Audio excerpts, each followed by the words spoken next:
Hello everyone, कैसे हो आप सब लोग। तो यार उम्मीद करते हैं कि आप सब लोग सही होंगे, स्वस्थ होंगे, है ना। तो यार मैं हूं कुणाल और अपने प्यारे से चैनल स्कूली शिक्षा में आप सभी लोगों का स्वागत करता हूं। तो यार आज हम लोग वेव ऑप्टिक्स के बारे में पढ़ने वाले हैं और लेक्चर नंबर 6 हम लोग डिस्कस करेंगे। और यार पढ़ाई के बारे में जरूर बात करेंगे। ये वीडियो हमारा ना थ्योरी पर्पज से महत्वपूर्ण होने वाला है। इसके बाद हम लोग न्यूमेरिकल की बातें करेंगे। बट यार एक इम्पोर्टेंट इंफॉर्मेशन, एक जरूरी सूचना है और ये किनके लिए है। तो यार जो लोग भी इस बार 10th के एग्जाम देंगे, मीन्स अब 11th में आएंगे अप्रैल से, ठीक है, और वो मेडिकल की तैयारी करना चाहते हैं तो उनके लिए ये वीडियो इंपॉर्टेंट हो सकता है। और वो ना पटना आ करके, बिहार के किसी भी डिस्ट्रिक्ट से हो, पटना आ करके तैयारी करना चाहते हैं, ठीक है। बहुत सा कोचिंग है यार पटना के अंदर, ठीक है। बट अगर आप चाहते हो कि 200 बच्चों की, 250, 300 बच्चों की भीड़ में ना पढ़े, आपका एक छोटा सा प्यारा सा बैच साइज हो, 25 बच्चों का बैच साइज हो, और आपके गार्जियन, आपके मम्मी पापा के पॉकेट पे भी काफी छोटा सा असर पड़े।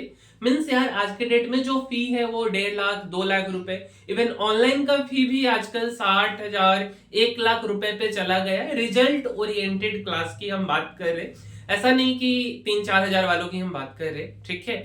तो उस जगह पे ना हम आपको सबसे कम फी में, एकदम मिनिमम फी में 25 बच्चों की क्लास में आप बैठोगे और आपका ना कोई टीचर आपको ना पढ़ा करके ना, आपके एक बड़े भाई के रोल में आपके टीचर होंगे वहां पे, और एक तरह से भैया आप बोल सकते हो। और 25 बच्चों को ना, जिस बच्चे को भी जिस क्वेश्चन में डाउट होगा, भाई ये वाला क्वेश्चन ऐसे कर लो, उस क्वेश्चन को ऐसे बना लो, ये वाला सिलेबस नहीं हुआ है, इसको कर लो। मतलब कि पूरे रिस्पॉन्सिबिलिटी के साथ आपको पढ़ाया जाएगा, ठीक है, समझाया जाएगा, सिखाया जाएगा। जब आप पढ़ना आओगे, पूर्ण रूपेण जिम्मेदारी हमारी होगी, ठीक है। और ऐसा नहीं है कि जस्ट हम सिलेबस कंप्लीट कराने का आपसे पैसा लेंगे। आप जब आओगे तो आपको यार मिल करके जितना मेहनत हमसे होगा उतना मेहनत कर करके, ठीक है, और सब लोगों के साथ मिल करके मेडिकल कॉलेज के गेट तक यार एंटर करवाएंगे, ठीक है।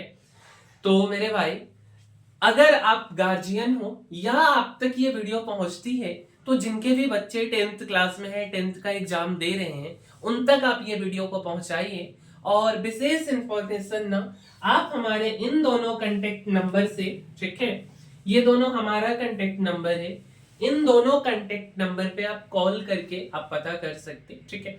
यार सबसे कम फी में पढ़ाएंगे, एकदम मिनिमम सा फी होगा, बट बेस्ट क्वालिटी देंगे, इस बात को हम आपको एश्योर करना चाहते हैं। और पूर्ण रूपेण, पूर्ण जिम्मेदारी के साथ पढ़ाएंगे, ठीक है। तो जब आप अपना 10th का एग्जाम दे दो तो आप आ सकते हो, किसी भी डिस्ट्रिक्ट से हो। मैं पर्सनली शिवहर डिस्ट्रिक्ट से हूं, ठीक है। तो अगर आप शिवहर डिस्ट्रिक्ट से हो, आप सीतामढ़ी डिस्ट्रिक्ट, या अगर चंपारण, मोतिहारी, कहीं से भी हो, आप आइए पटना। आपको रहने खाने जो भी व्यवस्था होगा, कोई भी चीज का इशू होगा, उसके लिए हम आपको अरेंज कर करके प्रोवाइड कराएंगे।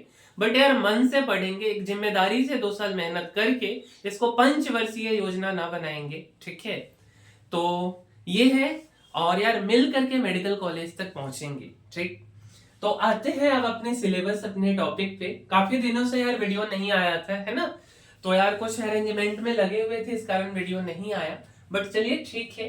तो यार आज ना हमारा लेक्चर नंबर 6 है, ठीक है। तो आइए इसके बारे में बात करते हैं। हमारा ना यार टॉपिक का जो नाम है, वो टॉपिक है मेरे भाई, इंटरफेरेंस ऑफ लाइट। क्या है हमारे टॉपिक का नाम? तो टॉपिक का नाम है इंटरफेरेंस ऑफ लाइट। इसी के बारे में हम लोग पढ़ने वाले हैं, ठीक है। तो सबसे पहला सा सवाल आता है कि आखिर इंटरफेरेंस होता क्या है ना। मेरे भाई वेव ऑप्टिक्स का पार्ट है, एक एक करके समझते। इंटरफेरेंस ऑफ लाइट के लिए क्या जरूरी है, कैसे होता है, क्या क्या होता है ना, क्या मतलब होता है इसका। तो यार अगर हम आपसे पूछें कि इंटरफेरेंस का क्या मतलब होता है, तो नॉर्मल भाषा में आप क्या बोलोगे कि जैसे ना, अगर हम सिंपल भाषा में बोले, जैसे दो आदमी बात कर रहा है, लेट अस सपोज एक राम बात कर रहा है, एक श्याम नाम का लड़का बात कर रहा है, ठीक है। और राम और श्याम जब बात कर रहा है तो उधर से दूसरा कोई लड़का आता है और दोनों के बीच में इंटरफेयर कर देता, मतलब किसी एक को डिस्टर्ब कर देता है। दैट मींस कि हम इंटरफेयर बोलते हैं। हम कुछ उसी तरीके से ना इंटरफेरेंस को अभी के लिए समझ सकते हैं, ठीक है। मींस हम ना इसको बस डेली लाइफ के शब्दों से जोड़ना चाह रहे कि इंटरफेरेंस का मतलब क्या होता है। जस्ट फॉर एन एग्जांपल कि दो व्यक्ति बात कर रहे, तीसरा आके उसमें आके डिस्टरबेंस करना, क्रिएट कर दे, दैट मींस कि इंटरफेयर बोलते हैं ना। अब यहाँ फिजिक्स में इंटरफेरेंस का क्या मतलब होता, तो सबसे पहला बात कि अगर हम बात कर रहे इंटरफेरेंस ऑफ लाइट की, तो मेरे भाई जो हम ना जो लाइट का सोर्स लेंगे वो कैसा सोर्स लेंगे, तो कोहेरेंट लाइट का सोर्स लेंगे। कैसा सोर्स लेंगे, कोहेरेंट लाइट सोर्स लेंगे, ठीक है। तो मेरे भाई इंटरफेरेंस के लिए हम दो कोहेरेंट लाइट सोर्स लेने जा रहे हैं, ठीक है। अब कहां से लाइट सोर्स लाएंगे, तो दो बल्ब आपको जलाना है, ठीक है। दो बल्ब जलाने हैं और जैसे ना मान लो कि इस रूम में भी बल्ब लगा हुआ है, तो बल्ब से जो रोशनी निकल रही उस रोशनी को हम क्या बोलेंगे, तो उस रोशनी को हम वेव बोलेंगे। क्या बोलेंगे, वेव बोलेंगे। तो हर एक दिशा में मींस बल्ब के सारे दिशाओं में वेव निकलेगा, ठीक है। हर दिशा में हमको नहीं लेना है, दोनों बल्ब से हम किसी एक दिशा में वेव के डायरेक्शन को ले लेते हैं, ठीक है, किसी एक दिशा में। तो हम यहाँ क्या लिखे कि दो बल्ब यार हम जलाते हैं, ठीक है। क्या कर रहे हैं, तो दो बल्ब हम जलाते हैं, देखिए ध्यान से देखिएगा, और दोनों से वेव निकलेगा, दोनों से वेव निकलेगा। और क्या एक ही दिशा में निकलेगा, नहीं मेरे भाई, हर एक दिशा में निकलेगा, ठीक है। दोनों से वेव निकला, ठीक है। और हमको ना एक डायरेक्शन को अभी कंसीडर करना है, ठीक है। तो हम ना एक डायरेक्शन में कंसीडर करते हैं और हम बोलते ना कि जो वेव निकला है किसी एक बल्ब से, उस वेव का नाम y1 है। क्या है उस वेव का नाम, y1। और जो दूसरा बल्ब से वेव निकला है उसका नाम क्या है, तो उसका नाम y2 है। क्या है उसका नाम, y2 है, ठीक है। आपको नोट करने का फिलहाल अभी कोई जरूरत नहीं है, ठीक है। आपको ना इसका पीडीएफ मिल जाएगा, लेकिन यार इस बात को हम सपोर्ट नहीं करते कि नोट नहीं करना चाहिए। नोट बिल्कुल करना चाहिए, आप वीडियो को रोक रोक करके, क्योंकि जब हम भी पढ़ते तो ऐसे ही करते हैं, तो नोट करना चाहिए। बट अगर फिर भी आप नहीं करना चाहते हो तो आपको ना वीडियो के नीचे डिस्क्रिप्शन में आपको इसका लिंक मिल जाएगा, ठीक है। और अगर नहीं मिला तो आप कमेंट करके बोलोगे तो आपको मिल जाएगा, ठीक है। तो आराम से पहले इस वीडियो को सुनिए। हम क्या बोले हैं कि इंटरफेरेंस ऑफ लाइट के लिए मेरे पास जो सोर्स है वो कैसा सोर्स होना चाहिए, कोहेरेंट लाइट सोर्स होना चाहिए। तो हम दो कोहेरेंट लाइट सोर्स लिए, दो बल्ब ले लिए, ठीक है। बल्ब से वेव निकला, हर एक दिशा में वेव निकला, हम किसी एक दिशा को कंसीडर करते और वेव का नाम रख देते, नामांकन करते। एक वेव का नाम हमने y1 रखा, दूसरे बल्ब से जो वेव निकला उसका नाम हमने y2 रखा, ठीक है। क्या इतना बात क्लियर है? अच्छा, अब देखिए, ये है हमारे पास एक बल्ब, पुराने जमाने की बल्ब है, अब तो एलईडी बल्ब आ गई है, पहले कुछ ऐसा ही बल्ब होता था, जस्ट फॉर फिगर। और ये है दूसरा बल्ब, ठीक है। हमने यार बल्ब को सोर्स बोल रहे हैं, ये जो बल्ब रोशनी दे रही ना, इस रोशनी को हम सोर्स 1 बोल देते, और ये जो बल्ब है इस बल्ब को हम सोर्स 2 बोल देते, ठीक है। वेव निकली, इस वेव का नाम हम क्या बोले, y1 रख दो। दूसरे बल्ब से जो वेव निकली, इस वेव का नाम मेरे भाई y2 रखना था, ठीक है। रख दिया y2। वेव जो निकलता है ना, ये कुछ इस पैटर्न में वेव निकलते हैं, और हम बोल रहे कि वेव का डायरेक्शन, जैसा कि यार हम लोग बचपन में पढ़ा करते थे, ये होता था एक्स एक्सिस और ये वाला वाई एक्सिस।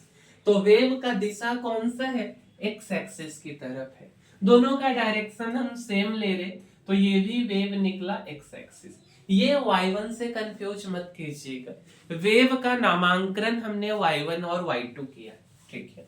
ध्यान से सुनिए, जो बल्ब है ना मेरे भाई, इस बल्ब का कुछ ना कुछ फ्रीक्वेंसी होगा, बिल्कुल होगा, है ना। ठीक है, तो जो फ्रीक्वेंसी होगा, ठीक है, तो हमने पहला बल्ब का फ्रीक्वेंसी एफ लिया है, और दूसरा जो बल्ब है दूसरे सोर्स का भी फ्रीक्वेंसी हमने एफ ही ले लिया है। ठीक है, अच्छा जी। अगला हमने लिया है वेवलेंथ। पहला का वेवलेंथ आपका लैम्डा है सोर्स 1 का, और दूसरा वाला जो बल्ब है इसका भी वेवलेंथ आपका लैम्डा लिए। ठीक है, उसके बाद यार जो पहला सोर्स है इसका हमने एम्पलीट्यूड क्या लिया है, तो A1 ले लिया है। ठीक है, और जो हमारा दूसरा सोर्स है इसका भी एम्पलीट्यूड हमने A2 ले लिया। ठीक है, एंगुलर फ्रीक्वेंसी हमने ओमेगा लिया है, और सोर्स 1 का सोर्स 2 का भी एंगुलर फ्रीक्वेंसी हम ओमेगा लिए। ठीक है, इतना बात को ध्यान से समझिए। दोनों सोर्स का फ्रीक्वेंसी सेम है एफ, एंगुलर फ्रीक्वेंसी ओमेगा, ठीक है, और wavelength lambda, means frequency, angular frequency और वेवलेंथ आपका सेम है। एम्पलीट्यूड दोनों का डिफरेंट, पहला का A1 दूसरे का A2, इतना बात। ठीक है, कोई दिक्कत नहीं। अब हम यहीं से इंटरफेरेंस बोलना चाह रहे, तो इंटरफेरेंस का क्या मतलब होता है, दो वेव का सुपर इम्पोजिशन। क्या चीज, दो वेव का सुपर इम्पोजिशन या एडिशन। कैसे वेव का दिशा सेम होना चाहिए, एम्पलीट्यूड अलग अलग, wavelength same, frequency same, angular frequency same. जैसे हम ना आपको एग्जांपल दिए, दो व्यक्ति बात कर रहे थे, और जब दोनों बात कर रहे तीसरा को आके इंटरफेयर कर दिया, वहां से तो डिस्टरबेंस हो गया। बट यहाँ पे एडिशन होता है दो वेव का। ठीक है, वो तो जस्ट हमको ध्यान रखने के लिए बातें थी ना। यहाँ पे इंटरफेरेंस का मतलब दो वेव का एडिशन, फ्रीक्वेंसी उनका सेम होना चाहिए, डायरेक्शन ऑफ प्रोपागेशन सेम होना चाहिए। जैसा कि हम इस फिगर में दोनों को कैसा लिए हैं, तो एक्स डायरेक्शन की तरफ लिए हैं, एक्स एक्सिस में ये भी वेव जा रहा है, इधर भी एक्स एक्सिस में जा रहा है। Frequency same, angular frequency omega same, lambda wavelength same, amplitude दोनों का डिफरेंट। ठीक है, तो इसी को डेफिनेशन के फॉर्म में हम क्या लिखे हैं, interference of light is the super imposition. Super imposition का क्या मतलब होता है, सुपर इम्पोजिशन का मतलब होता है एडिशन, जोड़ना, of two light wave having same frequency, ठीक है, same wavelength, same direction of propagation and emitted from दो डिफरेंट कोहेरेंट लाइट सोर्स। जो कोहेरेंट लाइट सोर्स भाई मेरे दो बल्ब था, इस सारी बातों का एक ही निचोड़, दो बल्ब, दोनों बल्ब कोहेरेंट होना चाहिए, वेवलेंथ सेम होना चाहिए, फ्रीक्वेंसी सेम होना चाहिए, एंगुलर फ्रीक्वेंसी सेम होना चाहिए, एम्पलीट्यूड अलग अलग होना चाहिए, डायरेक्शन ऑफ प्रोपागेशन सेम होना चाहिए।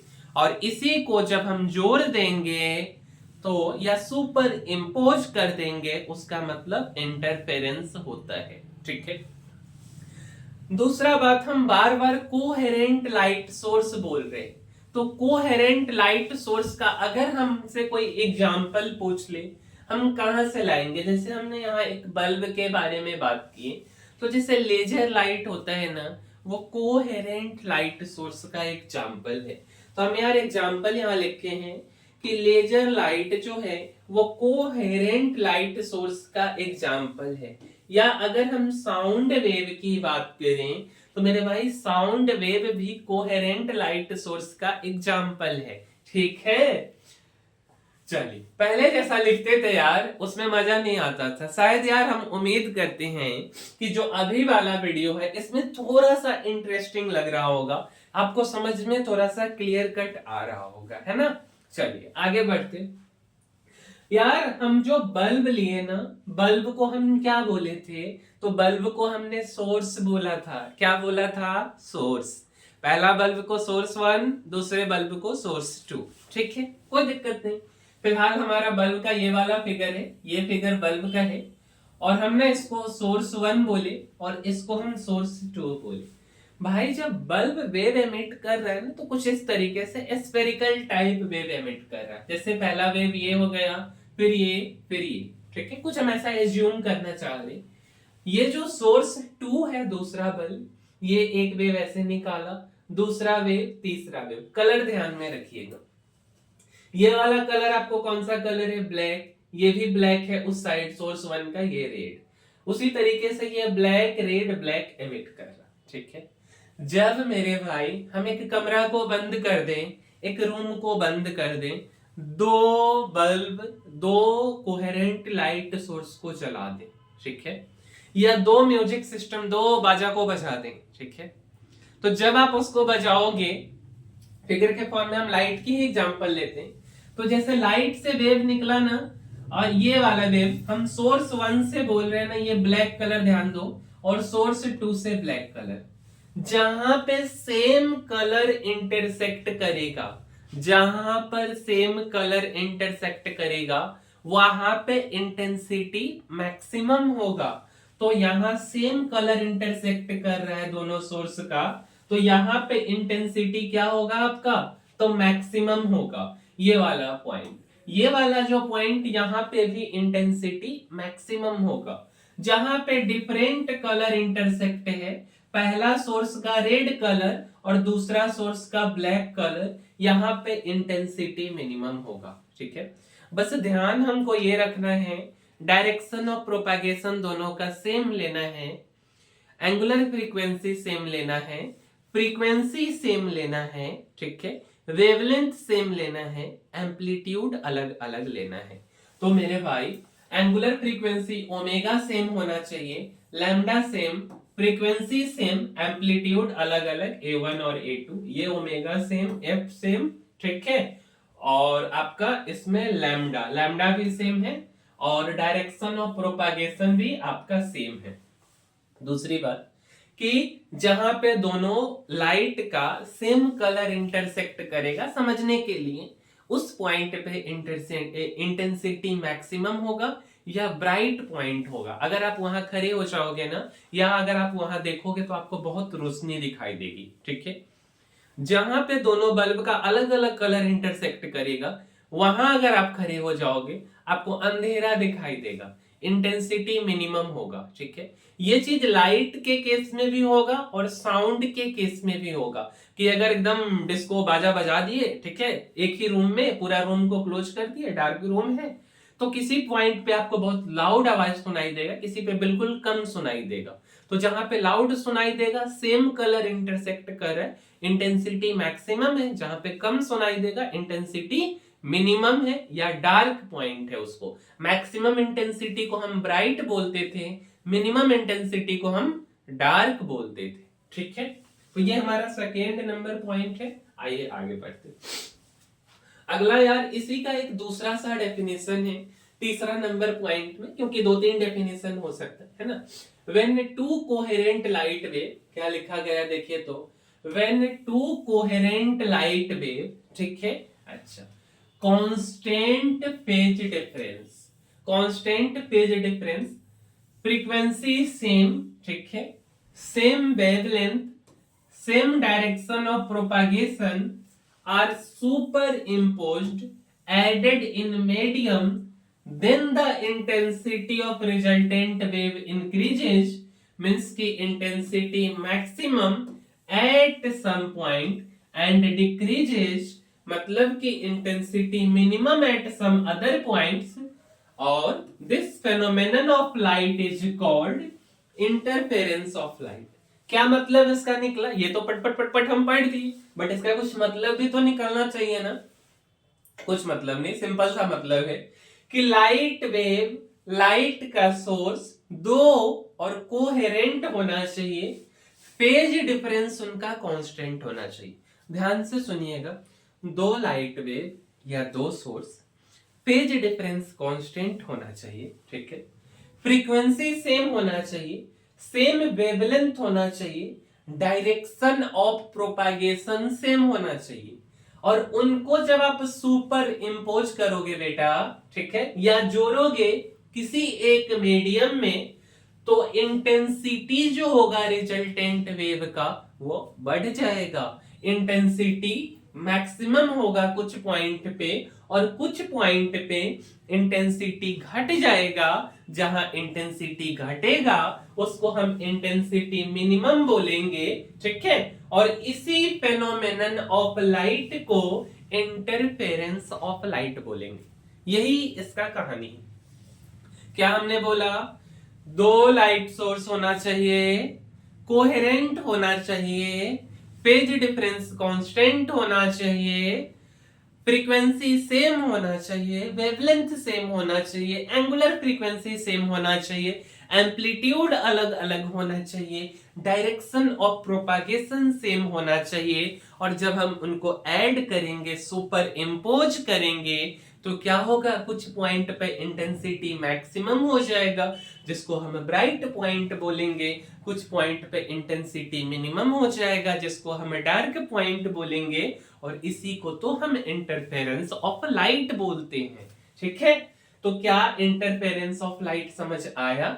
बिल्कुल आया होगा, है ना। चलिए आगे हम बात करते हैं। अब इसी इंटरफेरेंस ऑफ लाइट में हम लोगों को डिस्कस करना है कंस्ट्रक्टिव इंटरफेरेंस। क्या चीज के बारे में डिस्कस करना है मेरे भाई? तो कंस्ट्रक्टिव इंटरफेरेंस मेरा 4th नंबर पॉइंट है, कंस्ट्रक्टिव इंटरफेरेंस, ठीक है। आइए समझते हैं क्या लिखा है कि when intensity of resultant wave increases, means intensity maximum और intensity bright, then interference is defined as constructive interference। क्या बोल रहा है भाई कंस्ट्रक्टिव इंटरफेरेंस के बारे में? कि when intensity of resultant wave increases, भाई रिजल्टेंट वेव का इंटेंसिटी जब इंक्रीज कर जाएगा, क्या मतलब हुआ इंक्रीज करने का? तो इंक्रीज करने का मतलब हुआ कि इंटेंसिटी मैक्सिमम हो जाए या इंटेंसिटी ब्राइट हो जाए। क्या मतलब हुआ? इंटेंसिटी मैक्सिमम हो जाए या इंटेंसिटी ब्राइट हो जाए, ठीक है। तो उस इंटरफेरेंस को हम क्या बोलेंगे? तो उस इंटरफेरेंस को हम कंस्ट्रक्टिव इंटरफेरेंस बोलेंगे। क्या बोलेंगे? कंस्ट्रक्टिव इंटरफेरेंस, ठीक है। अच्छा, फिगर के माध्यम से भी समझते हैं ना। लेट अस सपोज मेरे भाई एक बल्ब है, जैसे ये है, ठीक है, और इसको यार हमने क्या बोला है? सोर्स 1 बोला है। और एक दूसरा बल्ब है, बल्ब यहां नहीं दिखा रहे हैं भैया, ठीक है, एक दूसरा बल्ब होगा और ये सोर्स 2, दोनों से वेव निकला, same colour, black black colour, जहां पे इंटरसेक्ट किया ना, और वहां पे अगर राम नाम के बालक को हम खड़ा करा दे, राम हो, श्याम हो, चाहे हम हो, चाहे आप हो, उस पॉइंट पे इंटेंसिटी मैक्सिमम होगा, वो ब्राइट पॉइंट होगा, और उसको हम कंस्ट्रक्टिव इंटरफेरेंस बोलेंगे, ठीक है। तो ये जो पॉइंट है इसको हम क्या बोल रहे हैं? तो इसको हम कंस्ट्रक्टिव इंटरफेरेंस बोल रहे हैं। क्या बोल रहे हैं? कंस्ट्रक्टिव इंटरफेरेंस, या हम इसको ब्राइट पॉइंट बोलेंगे, ठीक है। तो हमने यहां क्या बोला कि इंटेंसिटी क्या हो गया? इंटेंसिटी हो गया मैक्सिमम। कैसा पॉइंट हो गया? ब्राइट पॉइंट हो गया। और मेरे भाई जब इंटेंसिटी मैक्सिमम हो गया, जब वो ब्राइट पॉइंट हो गया, तो हर हाल में वहां एनर्जी मैक्सिमम होगा। क्या होगा? एनर्जी मैक्सिमम होगा, ठीक है। तो एनर्जी क्या हो गया? तो एनर्जी मैक्सिमम हो गया। ये बात हुई कंस्ट्रक्टिव इंटरफेरेंस के बारे में। दूसरी बात कि अगर हमारा इंटेंसिटी मैक्सिमम है तो ये directly proportional to A1 plus A2 के होल स्क्वायर के होता है। अगर इंटेंसिटी मैक्सिमम है तो वो directly proportional to A1 plus A2 के होल स्क्वायर के। ये बात ध्यान रखना है, काफी सारा क्वेश्चन हम लोग इस पे किए हैं कि intensity maximum directly proportional to A1 plus A2 के होल स्क्वायर के, ठीक है। क्या ये बात क्लियर है? First number point. चलिए आगे हम बात कर लेते, अगला हमारा पॉइंट है डिस्ट्रक्टिव इंटरफेरेंस। सेम कलर हो रहा, रुको इसको मिटाते पहले, है ना। सेम कलर कहां से आ गया भाई, काला में काला, ठीक है, काला नहीं चाहिए, पर ठीक है यार, काला भी ठीक था, पर ठीक है, चलो। अगला हम बात कर रहे हैं डिस्ट्रक्टिव इंटरफेरेंस के बारे में। अगला हम क्या चीज के बारे में बात कर रहे हैं, तो अगला यार हम बात कर रहे हैं डिस्ट्रक्टिव इंटरफेरेंस के बारे में। कुछ नहीं है, देखिए ना, when intensity of resultant wave decreases, intensity minimum और intensity dark, then interference is defined as destructive interference. क्या हम बोले कि रिजल्टेंट वेव का जो इंटेंसिटी है वो घट जाए, इंटेंसिटी मिनिमम हो जाए या इंटेंसिटी डार्क हो जाए, तो हम क्या बोलेंगे, उस इंटरफेरेंस को डिस्ट्रक्टिव इंटरफेरेंस। क्या हमने बोला कि रिजल्टेंट वेव का इंटेंसिटी घट जाएगा, मतलब कि इंटेंसिटी मिनिमम हो जाएगा या वहां कम दिखाई देगा, इंटेंसिटी डार्क हो जाएगा, तो उस इंटरफेरेंस को हम लोग डिस्ट्रक्टिव इंटरफेरेंस बोलेंगे। और ऐसा कब होगा, जब दो बल्ब है, दोनों बल्ब के अलग अलग कलर का लाइट जिस पॉइंट पे इंटरसेक्ट करेगा, जैसे पहला बल्ब का ब्लू कलर का लाइट दूसरे बल्ब के रेड कलर के लाइट के साथ इंटरसेक्ट हुआ, तो उस पॉइंट पे जो इंटरफेरेंस मिला वो इंटरफेरेंस हो गया डिस्ट्रक्टिव इंटरफेरेंस, ठीक है। एग्जाम्पल के लिए लेटेस्ट सपोज मेरे भाई कि एक बल्ब है और उस बल्ब को हम सोर्स 1 बोल रहे हैं, वहां से वेव निकला लाल कलर का, और एक दूसरा बल्ब है, दूसरा बल्ब को हम बोल रहे हैं सोर्स 2, वहां से वेव निकला ब्लैक कलर का, दोनों इंटरसेक्ट किया इस पॉइंट पे, और यहां पे अगर हम राम श्याम सीता गीता यार हमको या आपको खड़ा किया जाए, तो यहां पे जो इंटेंसिटी होगा ये डार्क होगा, या हम इसको क्या बोलेंगे, तो इसको हम बोलेंगे इंटेंसिटी मिनिमम है। क्या है, इंटेंसिटी मिनिमम है। तो मेरे भाई क्या हमको मिलके आया फाइनली, तो फाइनली मिलके आया इंटेंसिटी मिनिमम। क्या मिलके आया, इंटेंसिटी मिनिमम, ठीक है। दूसरा बात क्या मिला, कैसा पॉइंट, डार्क पॉइंट। और जब पॉइंट डार्क है तो एनर्जी कैसा होगा, तो एनर्जी कम होगा, तभी ना अंधेरा दिखेगा। तो कैसा पॉइंट हो गया, डार्क पॉइंट। और डार्क पॉइंट हो गया तो एनर्जी ज्यादा रहेगा तब डार्क, की कम रहेगा तब डार्क। तो एनर्जी कम रहेगा तब ना डार्क, तब ना अंधेरा दिखेगा। तो एनर्जी क्या हो गया, तो एनर्जी हो गया मिनिमम, ठीक है। तो एनर्जी क्या हो गया, तो एनर्जी हो गया आपका, एनर्जी क्या हो गया, तो एनर्जी हो गया आपका मिनिमम, ठीक है। एक और चीज हम लोग क्या पढ़े थे, क्वेश्चन में पढ़े थे ना, कि intensity minimum directly proportional to A1 minus A2 के होल स्क्वायर के। क्या पढ़े, intensity minimum directly proportional to A1 minus A2 के होल स्क्वायर के। तो वही बात ना यहां भी हम लिखे हैं कि intensity minimum directly proportional to A1 minus A2 के होल स्क्वायर के। क्या कंस्ट्रक्टिव और डिस्ट्रक्टिव इंटरफेरेंस समझ आ गया, तो मेरे भाई उम्मीद करते हैं कि समझ आ गया होगा। कुछ और भी पॉइंट है जरूरी, है ना, कि interference is also defined as redistribution of energy और एनर्जी कंजर्व्ड इन इंटरफेरेंस। छठा नंबर पॉइंट है कि एक और छोटा सा बात है कि एनर्जी के रीडिस्ट्रीब्यूशन को भी हम क्या बोलते हैं, इंटरफेरेंस बोलते। Means interference is also defined as redistribution of energy. कहीं ज्यादा हो जाए एनर्जी और कहीं कम हो जाए, जहां ज्यादा हो जाए इंटेंसिटी मैक्सिमम और जहां एनर्जी कम हो जाए इंटेंसिटी मिनिमम। क्या ये बात से सहमत हैं आप लोग, बिल्कुल। और फाइनल बात कि एनर्जी कंजर्व होगा इंटरफेरेंस में, ठीक है।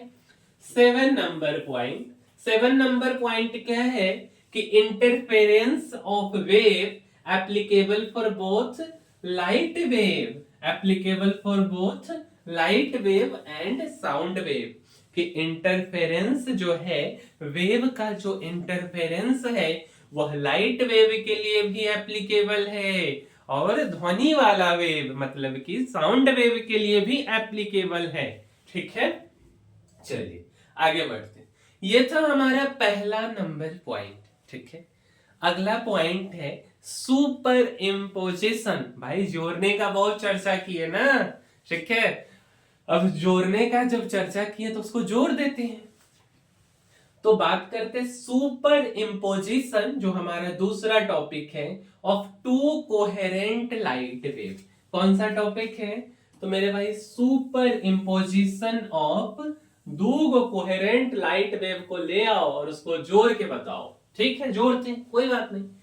ये एक बल्ब है, एक बल्ब ये है और दूसरा बल्ब ये है। ठीक है, एक बल्ब का नाम रखे हैं सोर्स 1 और दूसरे वाले बल्ब का नाम रख दिए हैं सोर्स 2। ठीक है, यहां तक में कोई दिक्कत है तो बताइए। इधर इस दिशा में वेव निकली, ठीक है, और हम इसको एक्स डायरेक्शन बोलते। वेव का नाम y1 लिए थे, दूसरा जो बल्ब है उसको हमने सोर्स 2 बोला। इस दिशा में वेव निकली, एक्स दिशा में, सेम दिशा होना चाहिए। वेव का नाम हमने y2 लिखा था। थोड़ा सा और आगे बढ़ते, y1 इक्वल टू, यार हम एक इक्वेशन लिखना चाह रहे, a1 साइन ओमेगा टी, ठीक है, और y2 इक्वल टू हम लिखना चाह रहे हैं a2 sine omega t plus में 5। क्या चीज? a2 sine omega t plus में 5। भाई डॉक्टर बनना है ना, थोड़ा सा समझना पड़ेगा, हवाबाजी से दूर बात करें। ऐसा नहीं कि बस यहां से जो पढ़ोगे वही क्वेश्चन आएगा, ऐसा कुछ नहीं भाई। हम इतना कह सकते, क्वेश्चन बनवा देंगे आपसे, प्रैक्टिस करवा देंगे, मेहनत आपको करना होगा। ठीक है, क्योंकि ना ही हम कोई आईआईटीएन है, ना ही हम कोई एनआईटीएन है, बट यार जो पढ़ाएंगे वो काम का पढ़ाएंगे और आपके एग्जाम पॉइंट ऑफ व्यू से बहुत ही महत्वपूर्ण पढ़ाएंगे। ठीक है, फालतू का हवाबाजी बिल्कुल भी नहीं करेंगे। ठीक है, तो थोड़ा सा दिमाग भी लगाना है। y1 equal to a1 sine omega t और y2 equal to a2 sine omega t plus में 5। ये वाला जो बात है ना, इसको हम लोग 5 पढ़ते। ठीक है, अच्छा, अब बात आता है कि 5 होता क्या है भैया? Phase difference. पहला लेक्चर जाके देखिए, खूब चर्चा किए हैं फेज डिफरेंस के बारे में। तो 5 क्या होता है? तो 5 होता है फेज डिफरेंस। क्या होता है 5? Phase difference. किसका फेज डिफरेंस? किसी का फेज मतलब यार किसका फेज डिफरेंस? दो वेव है ना, एक वेव का नाम y1 है, दूसरे वेव का नाम क्या है? y2 है। तो y1 और y2 के बीच का फेज डिफरेंस। तो फेज डिफरेंस बिटवीन वेव लिख लो या बिटवीन दो को वेव लिख लो, बिटवीन टू वेव लिख लो, एक ही बात है। ठीक है, और अगर हमारा लाइट का सोर्स कैसा है, तो हमारे लाइट का सोर्स कोहेरेंट है। कैसा है? कोहेरेंट। तो जो फेज डिफरेंस होता है ना, वो कांस्टेंट होता है। अगर हमारा लाइट का सोर्स कैसा है? कोहेरेंट है। ध्यान से सुनना, कैसा? कोहेरेंट। तो फेज डिफरेंस होता है कांस्टेंट। ठीक है, और हम y इक्वल टू फाइनल में लिखते हैं y1 प्लस में y2। क्या लिखते हैं? y1 प्लस में y2। ठीक है, और यही हमारा इक्वेशन है रिजल्टेंट वेव का। यही हमारा इक्वेशन है रिजल्टेंट वेव का। क्या? y equal to y1 plus में y2। क्या ये बात क्लियर है? ठीक है, मेरे समझ से ये बात भी क्लियर होगा। ठीक है, अच्छा, दूसरा नंबर पॉइंट देखिए। तो दूसरा नंबर पॉइंट में आप क्या लिखे? हम जब लिखे y equal to y1 plus y2 तो आप बोले कि सहमत है। मेरे भाई उसका वैल्यू कौन लिखेगा? y equal to y1 sine omega t था, y2 इक्वल टू क्या था? y2 sign omega t plus में 5। तो लिखिए ना, y equal to a1 sine omega t था। क्या था? a1 साइन ओमेगा टी और a2 sine omega t plus में 5। तो y1 की जगह पे हमने क्या लिखा? a1 sine omega t plus में y2 के जगह पे a2 sine omega t plus में 5। अब ना यार हम लोग ना एक बात पढ़ते हैं 11th क्लास में, नहीं भी पढ़ते तो पढ़ लीजिए, sine a plus b. Sine A plus b equal to क्या होता है, साइन ए इंटू कॉस बी। ये 10th क्लास से ट्रिग्नोमेट्री पीछा नहीं छोड़ेगा, बट कोई नहीं, कभी ना कभी तो छोड़ेगा, है ना। फिलहाल पढ़ लेते हैं। Sine A plus b equal to sine A into cos B plus cos A into sine B. तो ये वाला जो आप देख रहे होंगे ना, साइन ए प्लस बी आपको दिख रहा होगा, और जब ये साइन ए प्लस बी दिख रहा है तो इसको ब्रेक करेंगे तो साइन ए into cos B plus cos ए इंटू साइन बी पे ब्रेक होगा। तो तोड़िए y equal to a1 sine omega t, ठीक है, a2 sine omega t plus में पाई है, तो sine a into cos b, तो a2 sine omega t into cos b के जगह पे कॉस फाइव, क्या चीज, कॉस बी के जगह पे कॉस फाइव, ठीक है, प्लस क्या है कॉस ए इंटू साइन बी, तो कॉस ए into sine B a2 cos omega t into में क्या होगा, तो साइन फाइव, साइन बी के जगह पे, तो साइन बी के जगह पे साइन फाइव। यही बात तो हमने लिखा है अभी तक, ठीक है, तो इसमें चिंता नहीं करना है ना। फाइनल में और आइए, साइन ओमेगा टी को अगर हम कॉमन निकालेंगे, साइन ओमेगा टी को जब कॉमन निकालेंगे तो a1 साइन ओमेगा टी था, तो a1 साइन ओमेगा टी, और a2 cos phi into sine omega t था। ध्यान से देखिए ना पीछे, यहां पे आप देखिए भाई, क्या था, a1 साइन ओमेगा टी है, और यहां पे देखिए तो क्या है आपका a2 sine omega t into cos five. हम बोल रहे हैं कि साइन ओमेगा टी को बाहर निकाल लो ना, तो जब साइन ओमेगा टी को इन दोनों में से कॉमन ले लोगे तो क्या बचेगा, तो यहाँ पे a1 बचेगा और वहां पे क्या बचेगा, a2 cos फाइव, क्या बचेगा, a2 cos फाइव। तो वही बात ना हम लिखें, साइन ओमेगा टू को टी को बाहर निकाले तो a1 लिख दिए और a2 cos फाइव लिख दिए, ठीक है। अब प्लस में भी तो कुछ बचा, cos ओमेगा टी, और इनटू में a2 sin five, a2 sin five. थोड़ा यहां से लेट करते हैं, लेट कर लीजिए, a1 plus let a1 plus a2 cos five, और इसको हम लेट करते हैं a cos थीटा, क्या चीज, a cos थीटा। भाई बोर्ड में ये सब करने को नहीं आएगा, डायरेक्ट फॉर्मूला आएगा, लेकिन फॉर्मूला कैसे आता है वो भी तो जानना जरूरी है ना, तो उसके बारे में बात कर लेते हैं। a1 plus a2 cos five है ना, इसको a cos थीटा इक्वेशन 1 लिखते हैं, और आपके बाद में दूसरा जो बात है ये है आपका क्या चीज, यार सब बार एक एक कलर चलेगा, a2 sin फाइव। तो a2 sin फाइव को हम क्या लिख रहे हैं, तो a sin थीटा लिख रहे हैं, a2 sin फाइव को क्या लिख रहे हैं, तो a2 sin फाइव को क्या लिखेंगे, तो a sin थीटा लिख रहे हैं। इक्वेशन 2 मान लीजिए, ये पहला इक्वेशन है और ये दूसरा इक्वेशन, कोई दिक्कत नहीं। फाइनल में इसको क्या लिख सकते, देखिए तो अब ना इसको अगर हम लिखेंगे, a को अगर हम बाहर निकाल लेते, ठीक है, कुछ ऐसे देखिए, ध्यान से देखिएगा, यहाँ पे a1 plus a2 cos five के जगह पे हम क्या रख सकते, a cos थीटा, मतलब यहाँ पे हम क्या रख सकते, तो यहाँ हम रख सकते हैं a cos थीटा, और यहाँ पे हम क्या रख सकते, तो यहाँ हम रख सकते हैं a sin थीटा। क्या ये बात क्लियर है यार, कुछ रॉकेट साइंस नहीं बता रहे, लेट किए हैं, और जो लेट किए हैं उसको उसके जगह पे ले जाके बैठा दिए हैं, ले जाके उठा के पटक दो, a cos थीटा को यहाँ पटको, a sin थीटा को ले जाके यहाँ पे पटक देना है, ठीक है। अच्छा, तो a को बाहर निकाल लिए, sine omega t into cos theta आ गया, प्लस में cos omega t into sine theta आ गया, ठीक है। फिर से देखिए, sine A into cos B, cos A into sine B, sine A, ठीक है, साइन ए इंटू कॉस बी, कॉस ए इंटू साइन बी, साइन ए प्लस बी, तो साइन ए प्लस में आपका बी, ठीक है। तो A sine omega t plus में theta, sign ए into cos b, तो ए साइन तक ठीक है, ओमेगा टी प्लस में थीटा।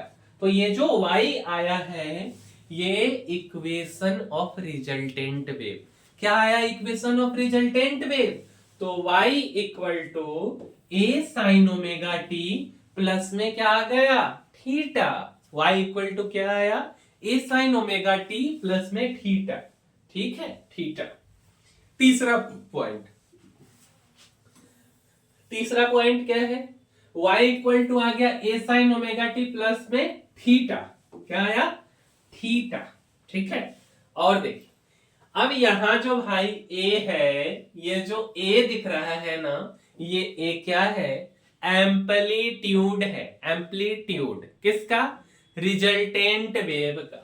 तो A equal to amplitude of resultant wave, A equal to क्या है, एम्पलीट्यूड है रिजल्टेंट वेव।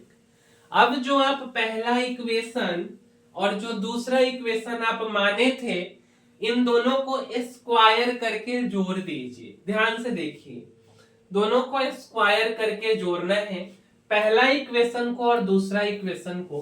तो जब इन दोनों को स्क्वायर करके जोड़ेंगे, इधर देखिए थोड़ा सा, इस साइड को स्क्वायर करेंगे, a cos थीटा और a sin थीटा, तो आएगा a square cos square theta, a square sin square theta. और आप लोग क्या पढ़ के आते हैं कि cos स्क्वायर थीटा अब प्लस में sin स्क्वायर थीटा का होता है तो 1 के बराबर होता है। तो राइट हैंड साइड में तो a स्क्वायर बचेगा, लेफ्ट हैंड साइड में a1 plus a2 cos phi का होल स्क्वायर प्लस में a2 sin फाई का होल स्क्वायर बचेगा।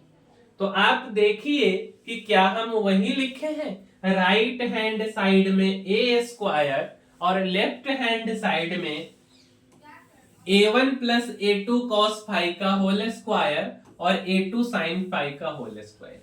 कोई दिक्कत नहीं, तोड़िए ना इसको, a प्लस बी का whole square, a square plus b square plus 2ab, तो a1 स्क्वायर प्लस में बी स्क्वायर मतलब a2 square cos square phi plus में 2ab, तो 2a1 a2 cos phi, a2 sin phi का whole square क्या हो जाएगा, a2 square sin square phi equal to a square तो है ही। अब देखिए तो यहां से a2 cos square phi a2 sin square phi, इन दोनों को एक साथ लिख देंगे तो क्या हो जाएगा, cos square phi sin square phi 1, तो केवल बचेगा a2 स्क्वायर। तो ये जो a1 स्क्वायर है उसको हमने यहां लिखा, इन दोनों को एक साथ लिखा, मींस इसको a2 cos स्क्वायर फाई को और a2 sin square phi, 2a1 a2 cos phi को यहां लिख दिया। और ये किसके बराबर आया, तो ये आ गया आपका a स्क्वायर के बराबर। इसको जब सोल्व करेंगे तो ये किसके बराबर आएगा, 1 के बराबर, क्योंकि cos स्क्वायर फाई और प्लस में sin स्क्वायर फाई 1 होता, a2 स्क्वायर को कॉमन ले लेते, तो ये a1 स्क्वायर प्लस में a2 स्क्वायर प्लस में 2a1 a2 cos phi which is equal to a square. ठीक है, अच्छा। और देखिए फाइनल में अगर हम a स्क्वायर पर से स्क्वायर हटाएंगे तो पूरा पर रूट चढ़ जाएगा, क्या होगा, पूरा पे रूट चढ़ जाएगा। तो a1 square plus a2 square plus 2a1 a2 cos phi. ठीक है, ये जो बात लिखे ना, a equal to amplitude which is equal to under root a1 square plus a2 square plus 2a1 a2 cos phi.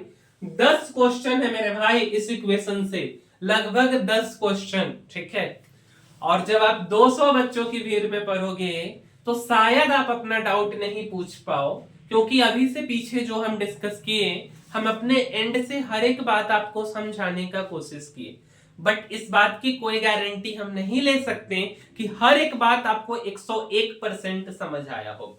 लेकिन जब बैच साइज लिमिटेड होगा 25 बच्चों का, तो आप आसानी से पूछ सकते हो। ठीक है, 25 बच्चों में कोई शर्म लिहाज वाली बात वहां नहीं होगी। ठीक है, तो ये एक खासियत है। तो ये वाला ना, इसलिए यार एक बार आप इस पे सोचना। ठीक है, आप जाने के लिए इंडिपेंडेंट हो किसी भी बड़े कोचिंग, किसी भी बड़े संस्था में। ठीक है, लेकिन अगर आपके पास थोड़ा सा भी जगह बचे सोचने का, तो एक बार आप इसके लिए भी सोचना कि 200 बच्चे में आप एक स्टार टीचर IITian या NITian से पढ़ोगे तो ऐसा नहीं है कि वो आपको मेडिकल कॉलेज के गेट तक पहुंचा देंगे। ठीक है, बट अगर आप 25, क्योंकि फाइनल में एट द एंड ना एग्जाम के लिए क्वेश्चन आपको बनाना है, आपको लिखना पड़ेगा, तैयारी आपको ढंग से करना पड़ेगा। और आपको ढंग से तैयारी करने के लिए अच्छे से कंसेप्ट आपका क्लियर होना चाहिए, और अच्छे से कंसेप्ट आपका क्लियर होने के लिए आपको पूछने का आदत होना चाहिए डाउट, जो कि शायद आप 200 बच्चे 300 बच्चे की भीड़ में नहीं पूछ सकते। तो आपके लिए एक 25 बच्चे का बैच बहुत ही सुटेबल होगा। ठीक है, अच्छा, आते हैं अपने मेन से टॉपिक पे कि हमारा इस फॉर्मूला से 10 क्वेश्चन पूछा है।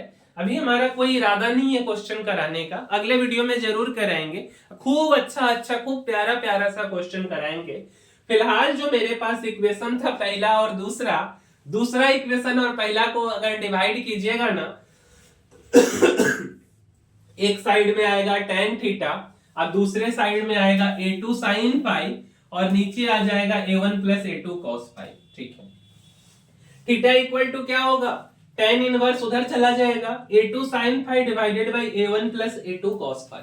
ठीक है, अच्छा आगे बढ़ते हैं। इसमें यार कुछ हम रॉकेट साइंस नहीं किए हैं, पहला और दूसरा इक्वेशन को डिवाइड किए हैं। देख लो, ध्यान से देखो, पहला और दूसरा इक्वेशन था ना, तो दूसरा डिवाइडेड बाय पहला, a sin theta upon a cos theta, a से a कट गया, sin अपॉन cos होता है tan। ठीक है, और दूसरा में ऊपर a2 sin phi divided by a1 plus a2 cos phi.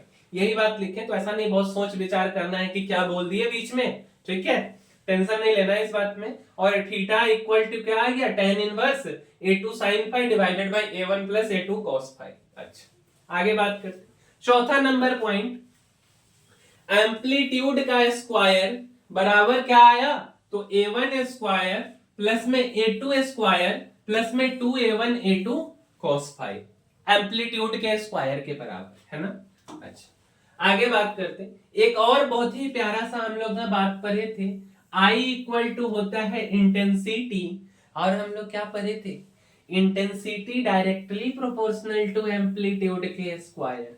क्या पढ़े थे, intensity directly proportional to amplitude के स्क्वायर। पहला दूसरा तीसरा लेक्चर जाके देखो, पता चल जाएगा, नहीं है ध्यान में तो अगर हम इसी को लिखना चाहें तो I इक्वल टू क्या होगा, अगर हम I equal to intensity directly proportional to amplitude के स्क्वायर, तो amplitude equal to root under I, तो I इक्वल टू हम क्या लिख सकते, I1 प्लस में I2 प्लस में 2 under root I1 I2 cos phi. ठीक है, इंटेंसिटी इक्वल टू क्या हो गया, I1 plus I2 plus 2 under root I1 under root I2 cos phi. ठीक है, सबको कंक्लूड करेंगे एक बार, है ना, टेंशन नहीं लेना। एक और बात, इंटेंसिटी इक्वल टू होता है पावर अपॉन एरिया। क्या होते हैं, power upon area, P upon A। मतलब इंटेंसिटी डायरेक्टली प्रोपोर्शनल टू क्या होता है, पावर होता है। यही बात लिखा हुआ है, intensity equal to power divided by area, मतलब कि intensity equal to P upon A। Intensity directly proportional to क्या हो गया, पावर हो गया। तो क्यों ना हम इंटेंसिटी वाले फॉर्मूला को पावर के टर्म में लिख दे, लिख सकते हैं ना, बिल्कुल लिख सकते हैं। तो जैसे इंटेंसिटी I इक्वल टू क्या होता था, I1 प्लस I2 प्लस में 2 under root I1 under root I2 cos phi, उसी तरीके से power P equal to P1 plus P2 plus 2 under root P1 under root P2 cos phi. ठीक है, तो power P equal to P1 plus में P2 plus में 2 under root P1 P2 cos phi. तो power के term में भी एक बात मिल गया, है ना। रैप अप करते हैं अब इस सेशन को, क्या क्या पढ़े कंक्लूजन करते हैं ना। आप भी बोर हो गए होंगे, बट कोई बात नहीं यार, कंक्लूड करते हैं, कंक्लूजन बहुत जरूरी है। 5वां नंबर पॉइंट में क्या पढ़े मेरे भाई, तो हम बताना आपको ओवरऑल चाहते, 2 बल्ब लिए, कोहेरेंट सोर्स ऑफ लाइट था। ठीक है, दोनों से वेव निकला, पहला से निकला y1 दूसरा से निकला y2, है ना। उसके बाद दोनों का डायरेक्शन ऑफ प्रोपागेशन सेम होना चाहिए था, frequency same, angular frequency same, wavelength same, amplitude अलग अलग। ठीक है, उसी को हम इंटरफेरेंस बोलते थे। अब y1 को हम लोग क्या बोल रहे थे, तो y1 को हम लोग लिखे a1 sin ओमेगा t, और y2 को क्या लिखे, तो a2 sin omega t plus में फाई।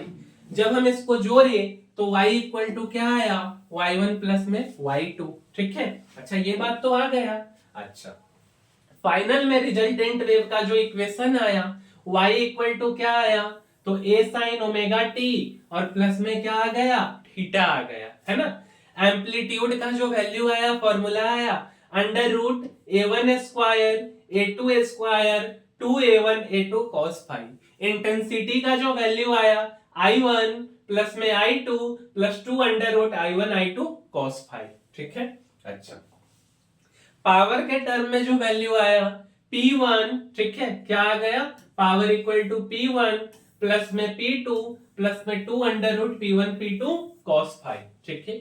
और क्या हम लोग पढ़े, A1 plus A2 cos omega t equal to A cos theta और A2 sin omega t equal to A sin theta हमने लेट किया था, और इसी के बेसिस पे हमने 2 डिवाइडेड बाई 1 किया, तो tan थीटा इक्वल टू आया A2 sin ओमेगा t और divided by A1 plus A2 cos omega t, ठीक है।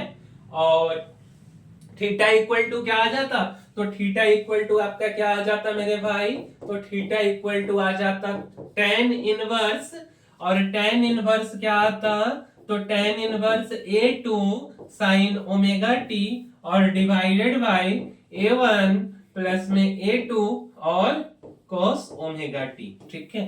तो इतना सारा कुछ हमने पढ़ा है। ये कंप्लीट थियोरेटिकल वीडियो था इंटरफेरेंस ऑफ लाइट टॉपिक पे, ठीक है। अगला वीडियो में मस्त मस्त एकदम क्वेश्चन अच्छा सा करेंगे, ठीक है। तो यही है हमारा आज का कथा कहानी, है ना।